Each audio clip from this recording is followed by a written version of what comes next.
Hi everyone. In the video today I want to show you how to install R in RStudio and start using them for the very first time if you haven't ever used them before.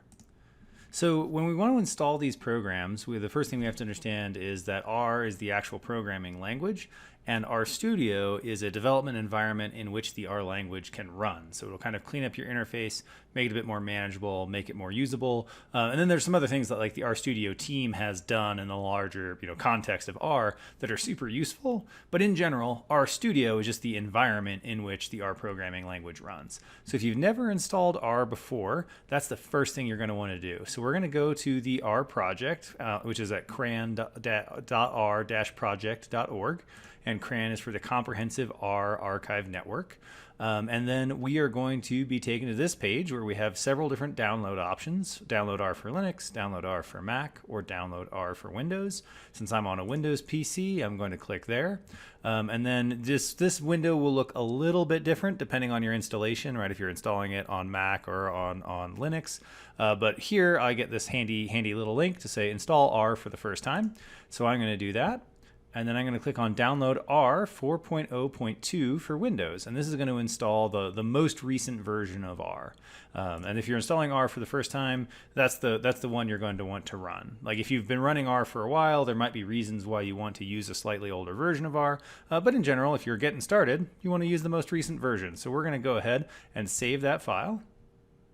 Might take a second to download. So we're going to be asked, some standard questions in the course of this installation. So setup language is English. That's fine. There's the GNU General Public License. You can read through all that if you want to with your installation.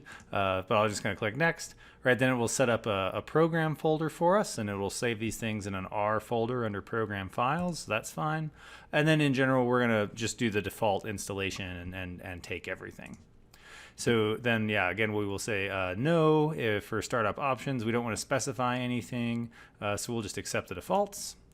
And then it will ask whether we want to create a start menu folder, which we do, so we'll say yes. Then select any additional tasks. So you can create a desktop shortcut if you want, or a quick launch shortcut. I'll leave those turned off. You can turn those on if you want. But for the registry entries, those are checked by default, and so we'll leave those defaults as turned on, and I'll say next. Then it'll go through a relatively fast installation, and one of the nice things about R being pretty fast and efficient is that although like base R can do a lot of things, one of the nice things about it is that people have built packages that you can add on to your R installation in order to gain additional functionality. So installing base R gives us access to a lot of different things, right? But there are additional R packages that we might want to install as time goes on if we want to do certain specialized analyses or certain specialized, graphs or interactive figures on the web, right? There are lots of different things that we can install because R is incredibly powerful and flexible in terms of the scope of what it can do. So we'll get into actually installing those packages in a second once we actually have RStudio installed as well. But for now, it looks like our setup for R is complete. So I'm just going to say finish. And now that R is installed on my computer, I can actually go and download RStudio. So we can go to the RStudio webpage. And RStudio actually, hosts a number of things. But we're just going to go to products, and then we're going to go to RStudio. And we have a few different versions of RStudio. Since we're running this on like a home PC, I'm going to select RStudio Desktop. If you wanted to actually install RStudio to run on a server, so you could work on it remotely, you would choose the RStudio server. But we're going to select RStudio Desktop. Then it will ask us which edition we would like, and I'm going to take the open source edition rather than RStudio Desktop Pro. Now there are some limitations to this, right? We don't get priority email support or some of these other features, but it is free, which is a tremendous advantage. So I'm going to go ahead and say download RStudio Desktop. Then I will scroll down. It'll show me a few different options again in terms of what I want to install. But then I will say download. And then RStudio, the website, is smart enough to kind of scan your machine and determine what operating system that you're running, and it will prompt you with its recommended installation. So for mine, it says download RStudio for Windows. Otherwise, you can install other versions or download other versions of RStudio from down below if it doesn't prompt you with the correct one up here. But let's go ahead and do download RStudio for Windows. Again, it'll save this installation file. Might take a second. and we'll go through the RStudio setup. So let's click next. Choose a local installation, right? So we're gonna just create an RStudio folder under Program Files. That's fine. Start menu folder. Yep, we'll put that under RStudio. It'll take a little while to install because there are a few different things that it has to go through in terms of the installation of RStudio. Great, but once that's all installed, we can complete the RStudio setup. So I'll just click Finish. And now, if I actually go to my Start menu, right, and I scroll down to my programs, I should have an RStudio folder. So I can click on RStudio. So when you start RStudio for the first time, you should have something that looks kind of like this. Your background, might be a little bit different than mine because you'll have different color presets than what I have set. But you'll start with 3, possibly 4 windows. But usually I think you have these 3 windows when you first start it up, which show us the console, the environment, and sort of a plot and other tools window down here. And we're going to talk through what each of these things do. But what I actually want to do first is open up the 4th of the sort of canonical windows that we're going to use, which is opening an R script file. So I'm just going to click on this button for New File, and then I'm going to click on New R Script. And what we'll get is a new script file, which is up here, up above the console window. So if any of you have used something like MATLAB before or different development environments for Python, this probably looks pretty familiar, but I'm going to talk you through what each of these different components does. So the script file is where we actually write code, and then we can save it so that we can access that code for later.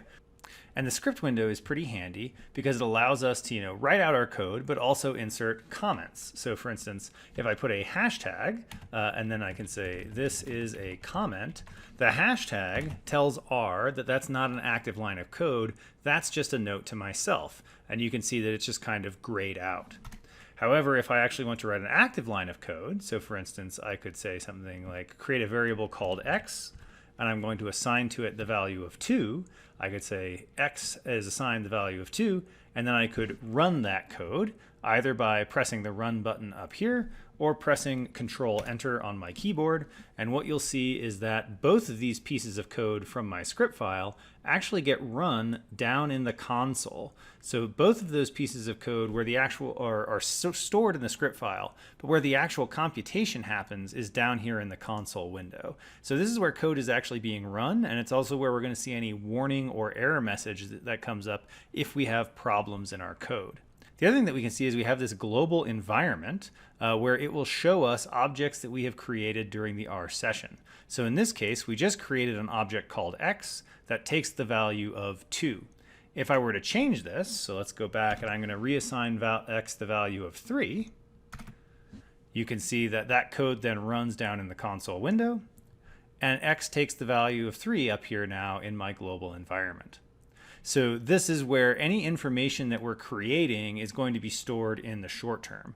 But it's important to remember that it's only being stored there during the R session, right? This is essentially being stored in your computer's working memory, not its long-term memory. So if we really want something to be saved on our computer outside of the R session, that will take some extra steps, and we'll have to save that file independently, which is something we'll talk about in later videos. But now I can change this, right, to show you some other things in the global environment. So for instance, if I wanted to create a more complicated value of x, so let's say x takes the values of, I'm going to say C, 1, 2, 3, 4, and 5. So now x is actually going to be a vector that takes 5 different values. So when I run that code, you can see again, it comes down here in the console window, and the value of x is updated in my environment, where x is a sequence of numbers, 1 through 5. And this C is actually a function inside of R that tells it to concatenate these values. And so concatenation means it's storing these values as a vector. In sort of spreadsheet logic, you can think about this is that x is now a column. It's a column of 5 numbers. And I could create another column that goes along with that. I'm going to say y.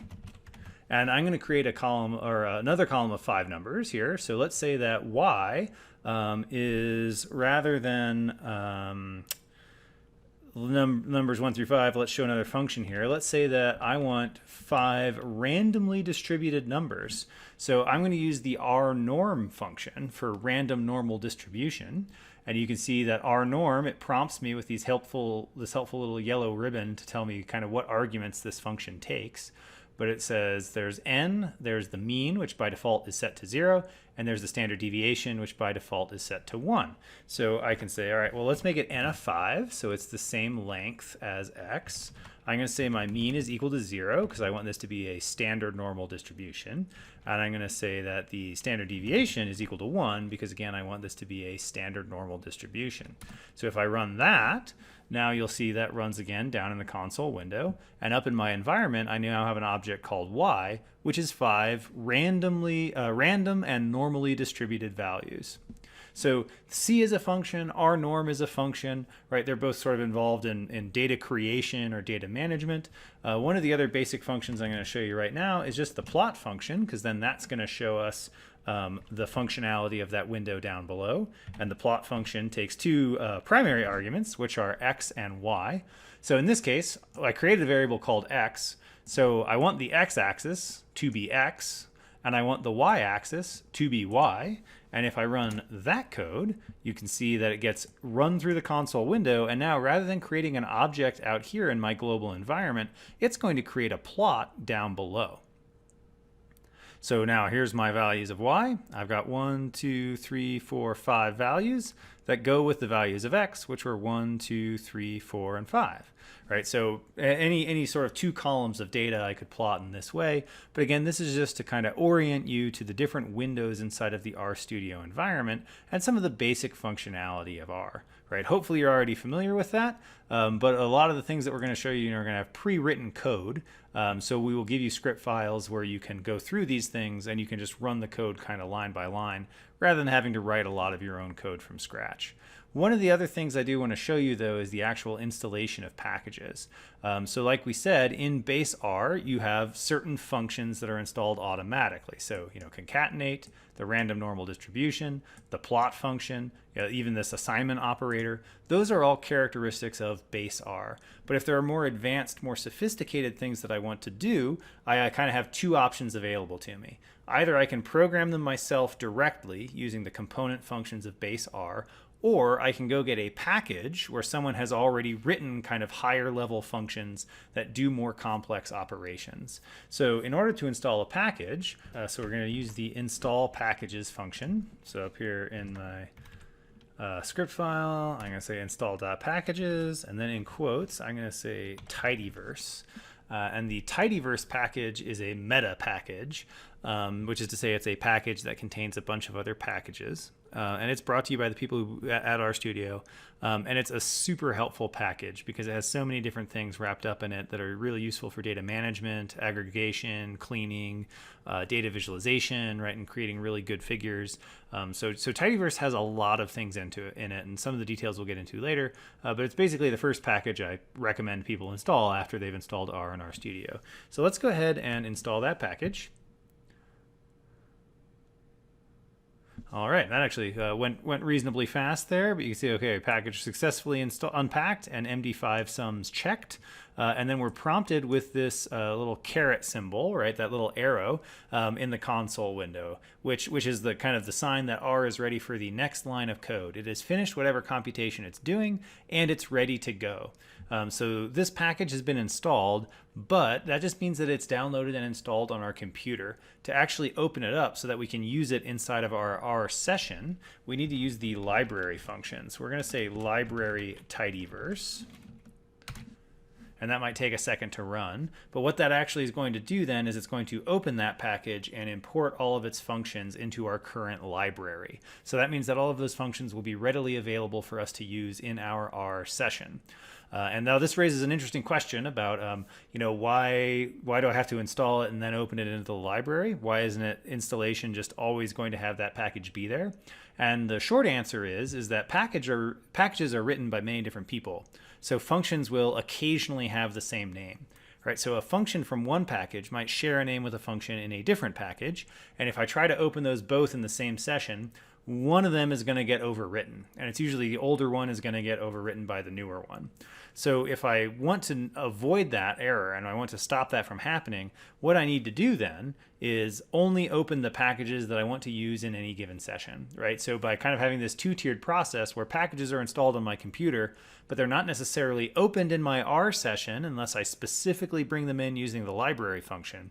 That means that I'm never going to inadvertently think, that I'm using the filter function from one package when it's really the filter function from a different package. Because two different developers might have called it filter, but those filters might do really different things. So that's why we have this kind of two-tiered process. But once the package has been installed and then all the functions have been imported into your library, it's all ready to use. And so in subsequent videos, we're going to be talking about actually how to use some of those functions from those various libraries in order to perform statistical computations and do statistical analyses. So thanks very much for tuning in, and have fun running R.